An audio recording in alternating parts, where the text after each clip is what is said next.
عن الله عز وجل: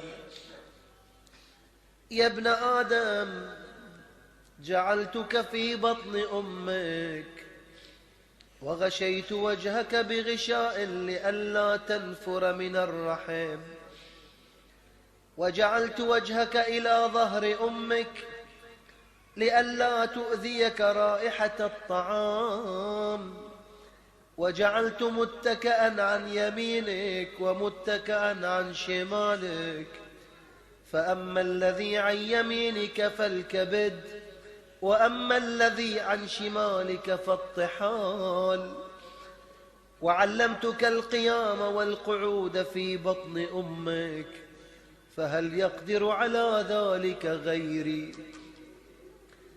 فلما أن تمت مدتك وأوحيت إلى الملك بالأرحام أن يخرجك فأخرجك على ريشة من جناحه، لا لك سن تقطع ولا يد تبطش، قدم تسعى، فانبعث لك عرقين رقيقين في صدر أمك يجريان لبنا، حار في الشتاء بارد في الصيف، وألقيت محبتك في قلب أبويك فلا يشبعان حتى تشبع ولا يرقدان حتى ترقد. فلما قوي ظهرك واشتد أزرك، فلما قوي ظهرك واشتد أزرك بارزتني بالمعاصي في خلواته.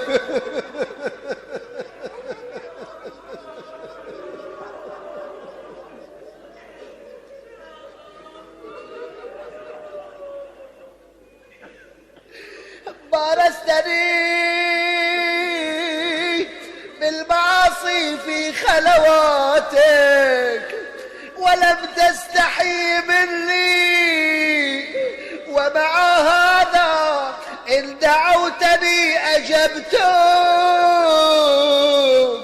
وإن سألتني أعطيتك، وإن تبت إلي قبلتك. أنا مذنب، أنا مذنب، أنا عاصي، أنا مذنب، أنا مذنب. يا الله.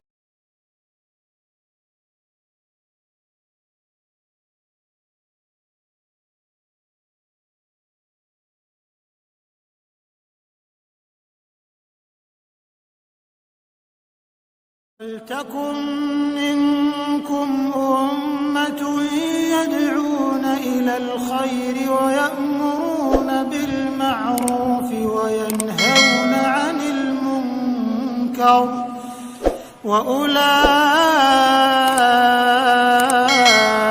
هم المفلحون.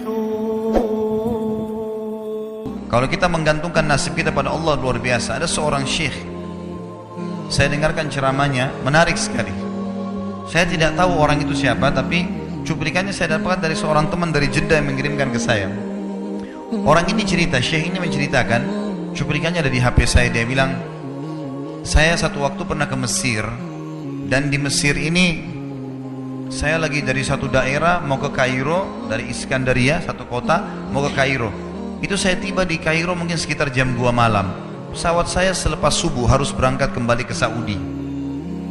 Dia bilang, saya telepon pengurus masjid, saya mungkin mau mampir di masjid yang saya ceramah kemarin di Kairo itu.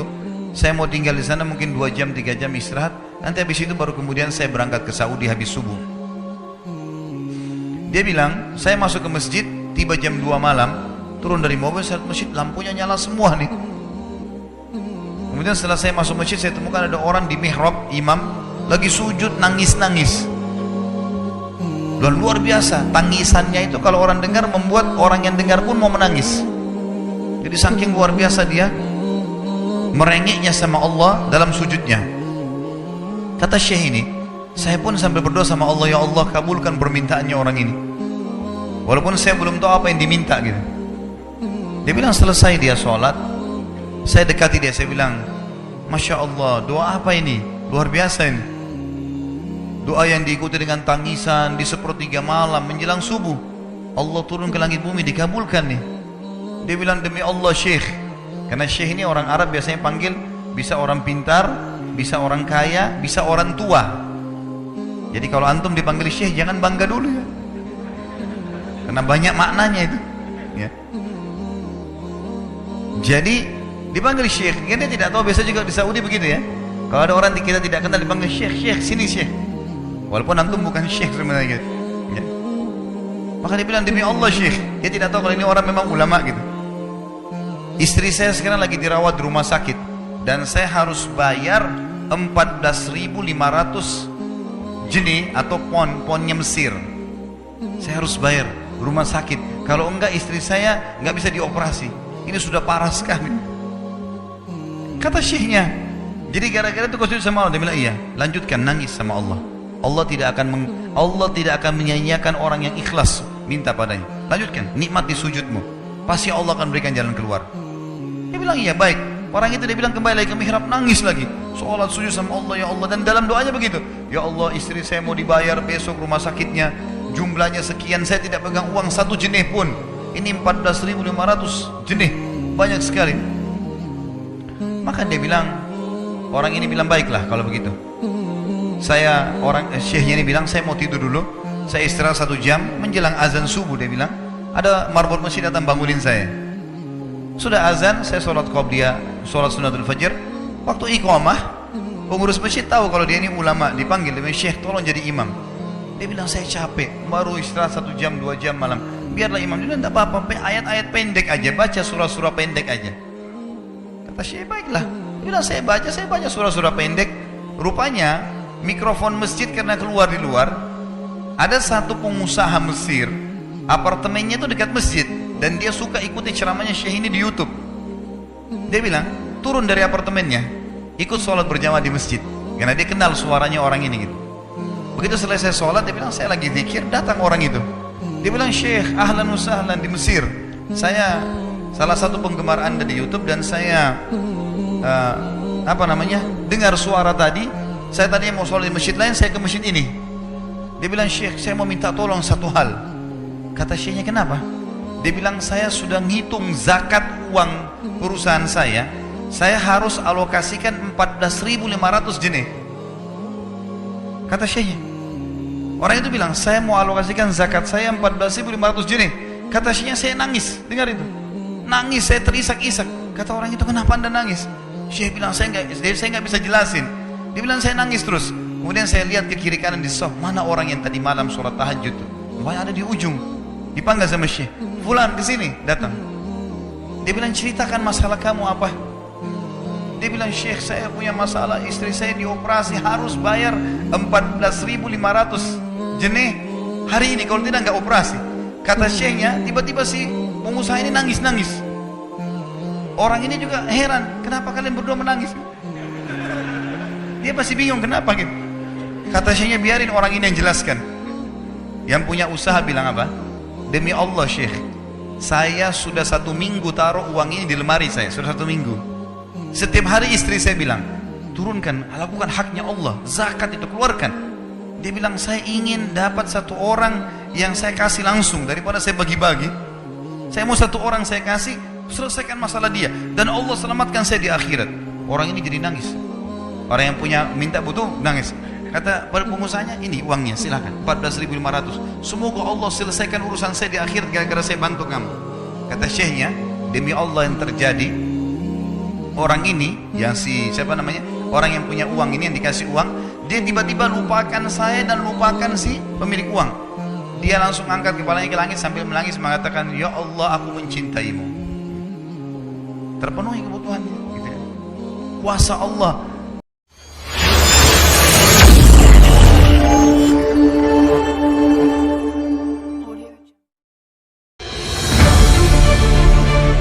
Assalamualaikum warahmatullahi wabarakatuh, sahabat beriman. Semoga rahmat dan keberkahannya selalu terlimpah kepada kalian.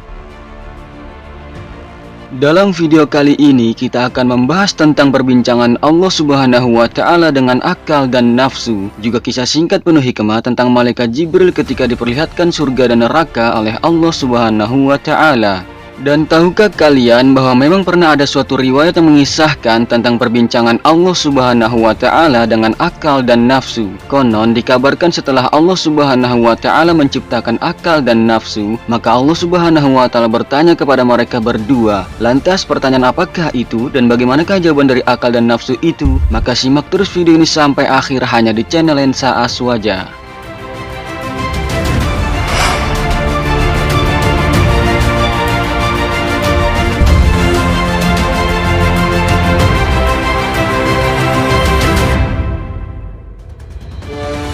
Ketika Allah Subhanahu wa Ta'ala menciptakan akal, maka kemudian Allah Subhanahu wa Ta'ala berfirman kepada akal, "Wahai akal, menghadaplah engkau." Maka akal pun menghadap kepada Allah Subhanahu wa Ta'ala. Kemudian Allah Subhanahu wa Ta'ala berfirman kepadanya, "Wahai akal, berbaliklah engkau." Lalu akal pun berbalik. Kemudian Allah berfirman lagi kepadanya, "Wahai akal, siapakah aku?" Lalu akal pun menjawab, "Engkau adalah Tuhan yang menciptakan aku, dan aku adalah hamba-Mu yang lemah." Lalu Allah Subhanahu wa Ta'ala berfirman lagi kepadanya, "Wahai akal, tidak aku ciptakan makhluk yang lebih mulia dari engkau?" Setelah itu Allah Subhanahu wa Ta'ala menciptakan nafsu. Lalu Allah Subhanahu wa Ta'ala pun berfirman kepada nafsu, "Wahai nafsu, menghadaplah engkau." Namun nafsu tidak menjawab sepatah kata pun dan justru mendiamkan diri. Kemudian Allah Subhanahu wa Ta'ala berfirman lagi, "Siapakah engkau dan siapakah aku?" Lalu nafsu berkata, "Aku adalah aku dan engkau adalah engkau." Setelah itu Allah Subhanahu wa Ta'ala menghukum nafsu selama 1000 tahun di neraka Jahim yang sangat panas. Dan dalam riwayat lain dikatakan bahwa Allah menghukum nafsu selama 100 tahun. Setelah Allah menghukum nafsu di neraka Jahim selama 1000 tahun, kemudian Allah mengeluarkannya dan berfirman lagi kepadanya, "Wahai nafsu, siapakah engkau dan siapakah aku?" Lalu nafsu menjawab kembali, "Aku adalah aku dan engkau adalah engkau." Lalu Allah berfirman lagi, "Masih begitu jugakah engkau, wahai nafsu?" Lalu Allah masukkan nafsu ke dalam neraka Ju, yaitu neraka yang penuh dengan rasa kelaparan. Nafsu dimasukkan ke neraka Ju selama 1000 tahun dan dilaparkan. Kemudian setelah itu Allah Subhanahu wa Ta'ala mengeluarkannya kembali dan berfirman, "Siapakah engkau dan siapakah aku?" Lalu nafsu berkata, "Aku adalah aku dan engkau adalah engkau." Setelah itu Allah Subhanahu wa Ta'ala menghukum nafsu selama 1000 tahun lagi di neraka yang sangat dingin. Kemudian Allah Subhanahu wa Ta'ala mengeluarkannya dan berfirman lagi, "Wahai nafsu, siapakah engkau dan siapakah aku?" Lalu nafsu menjawab, "Aku adalah aku dan engkau adalah engkau." Lalu Allah berfirman, "Masih begitu jugakah engkau, wahai nafsu?" Lalu Allah masukkan lagi nafsu ke dalam neraka selama 1000 tahun dan dilaparkan. Setelah itu Allah Subhanahu wa Ta'ala mengeluarkannya kembali dan berfirman kepada nafsu, "Wahai nafsu, siapakah engkau dan siapakah aku?" Lalu nafsu menjawab, "Aku adalah hamba-Mu dan engkau adalah Tuhanku." Lalu Allah berfirman, "Wahai nafsu, sekarang engkau masuklah bersama tubuh anak Adam." Dan sesungguhnya Allah Subhanahu wa Ta'ala menciptakan nafsu itu sebagai cobaan untuk menguji manusia yang sudah sanggup memikul amanah, dan juga sebagai sebuah penyaring bagi perbuatan anak cucu Adam. Tiap-tiap perbuatan anak cucu Adam yang dilandasi sifat mazmumah atau sifat buruk seperti riya, sombong dan sebagainya akan tinggal dalam saringan nafsu sebagai ampas, dan segala perbuatan anak cucu Adam yang ikhlas karena Allah akan melewati saringan hawa nafsu dan sampai kepada Allah Subhanahu wa Ta'ala.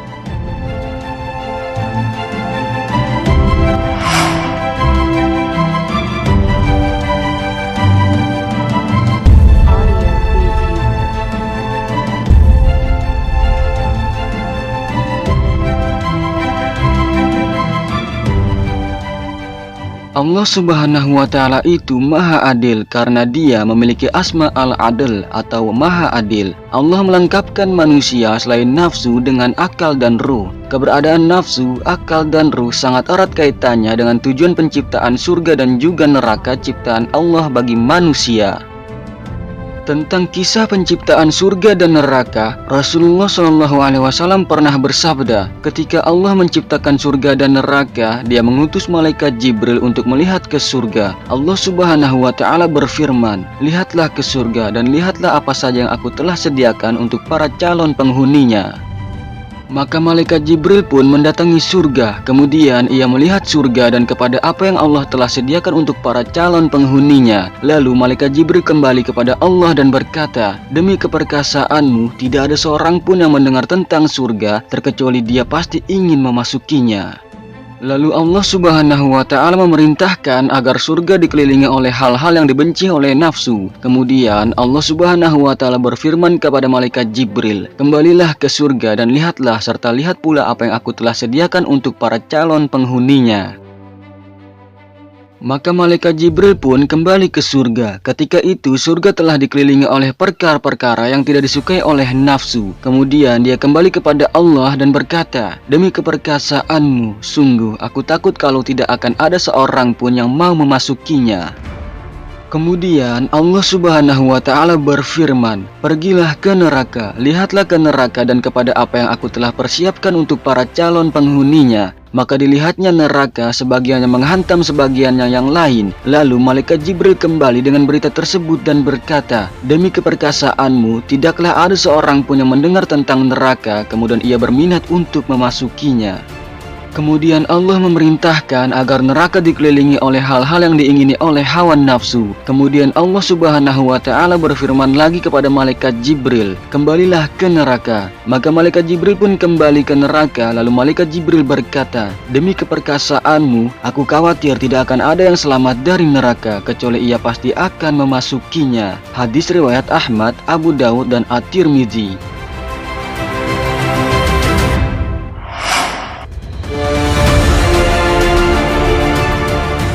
Sahabat beriman yang insya Allah dirahmati Allah Subhanahu wa Ta'ala, itulah kisah singkat yang menakjubkan namun penuh hikmah kali ini. Semoga dari kisah ini dapat memberikan manfaat di dunia dan di akhirat. Amin ya Allah ya Rabbal Alamin. Sungguh kebenaran hanyalah milik Allah Subhanahu wa Ta'ala, dan mohon maaf jika ada kesalahan, itu merupakan suatu kelalaian dari kami. Wallahu a'lamu bissawab. Wassalamualaikum warahmatullahi wabarakatuh.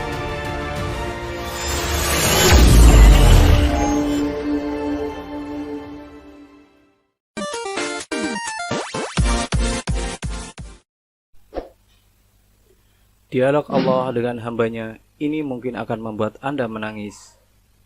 Sumber dari WA Ustadz Nasir Haris LC, dikutip dari Facebook dengan akun Pipik Dian Irawati.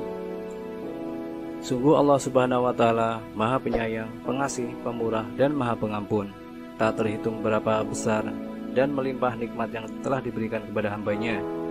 Sayangnya kita sebagai lalai akan segala perintahnya.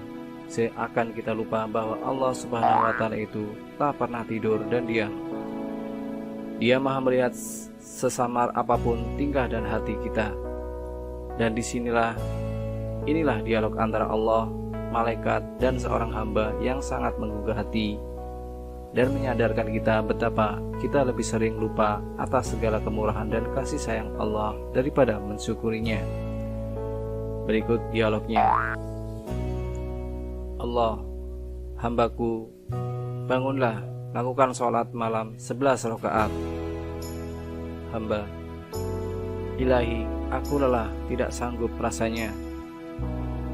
Allah, hambaku, lakukanlah 2 rakaat saja dan 1 rakaat witir saja.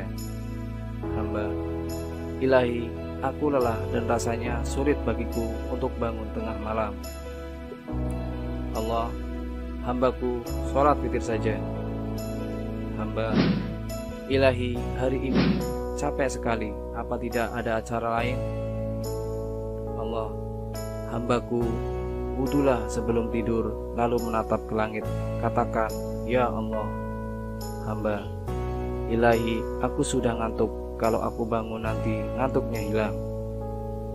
Allah, hambaku tayamum saja di tempat tidurmu dan katakan, ya Allah, hamba. Ilahi, udara terasa dingin sekali. Aku tak sanggup mengeluarkan tanganku dari dalam selimut. Allah, hambaku, kalau begitu sebut saja dalam hati, ya Allah, dan aku akan kami hitung itu sebagai sholat malam. Sampai di sini si hamba sudah tidak peduli karena tertidur pulas. Allah, lihatlah wahai malaikatku, bagaimana telah aku mudahkan semua baginya, akan tetapi dia pergi dariku dan tidur tanpa meninggalkan apapun. Bila datang waktu subuh, bangunkan dia agar dia bermunajat padaku, karena aku merindukan suaranya. Malaikat, ya Ilahi, telah kami bangunkan dia, tapi dia kembali tidur. Allah, bisikan di telinganya bahwa aku menantinya. Malaikat, Ilahi, dia tetap tidur. Allah, katakan, sudah azan sebentar lagi, matahari terbit, bangunlah sebelum habis waktu subuh. Malaikat, Ilahi, apa engkau tidak ingin marah padanya? Allah, hambaku tidak memiliki siapapun selain aku, semoga suatu saat dia bertobat. Ketika engkau sholat, aku menyimak dan memandangmu, seakan aku tidak memiliki hamba selainmu. Namun engkau lalai, seakan kau memiliki ratusan tahun. Betapa penyayangnya engkau ya Rob, betapa pengampunnya engkau ya Allah, betapa agungnya engkau ya Allah. Ampuni kami hambamu yang lemah ini. Penjabaran dari Quran Surah Al-Muzammil ayat 1-7. يقول الله عز وجل يا ابن آدم لا تخافن من ذي سلطان ما دام سلطاني باقيا وسلطاني لا ينفد أبدا. يا ابن آدم لا تخشى من ضيق الرزق وخزائني ملآنة وخزائني لا تنفد أبدا. يا ابن آدم خلقتك للعبادة فلا تلعب وضمنت لك رزقك فلا تتعب. فوعزتي وجلالي إن رضيت بما قسمته لك أرحت قلبك وبدنك وكنت عندي محمودا. وإن أنت لم ترض بما قسمته لك فوعزتي وجلالي لأسلطن عليك الدنيا تركض فيها ركض الوحوش في البرية ثم لا يكون لك منها إلا ما قسمته لك.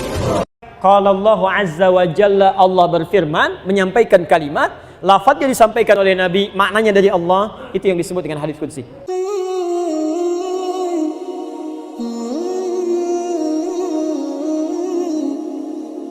Baik, saya ambil salah satu dari dua pertanyaan. Apa yang dimaksud dengan hadis qudsi?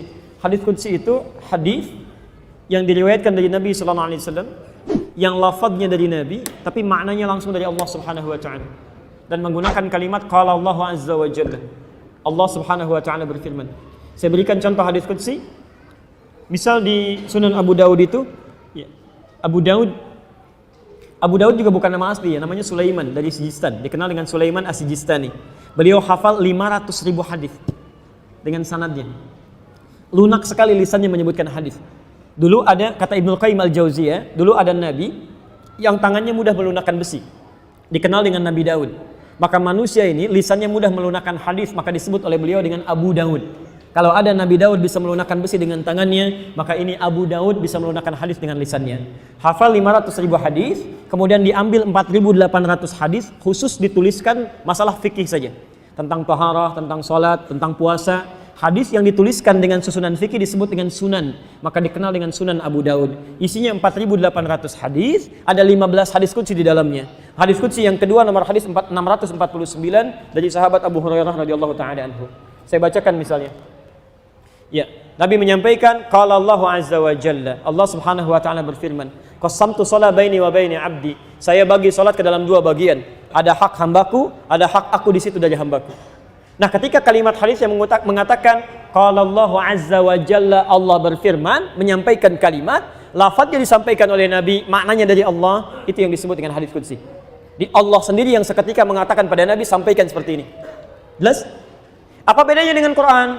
Kalau Quran, semua lafadznya itu dari Allah. Nabi nggak boleh ngarang. Yang kedua, semua lafadz Quran ketika dibacakan, setiap hurufnya berpahala. Tapi hadis tidak. Jadi kalau antum baca hadis, diamalkan, baru ada pahala. Dipelajari, ada pahala. Tapi Quran, setiap hurufnya berpahala. At-Tirmidzi, nomor hadis 2910. Baik. Man qara'a harfan min kitabillah falahu asyru hasanat. Siapa yang baca satu huruf dari Al-Quran, dia dapat 10 kebaikan setiap satu hurufnya. Walam aqul alif lam mim harfun. Saya tidak katakan alif lam mim satu huruf, walakin alifun harfun, lamun harfun, mimun harfun. Tapi alif satu huruf, mim lam satu huruf, mim satu huruf. Walikulli harfin asyru hasanat, dan setiap hurufnya 10 kebaikan. Jadi kalau Al-Quran antum baca alif lam mim, dapat berapa? Baik, ada 30 kebaikan kurang lebih. Hadis tidak. Tidak, kecuali pahala belajarnya dan pahala mengamalkannya. Jelas di sini? Baik. Tapi hadis qudsi itu lebih kuat derajatnya dibandingkan dengan hadis biasa. Jadi kalau antum menemukan hadis qudsi, cepat amalkan isinya karena posisinya lebih kuat dibandingkan dengan hadis biasa. Allah taala a'lam bissawab.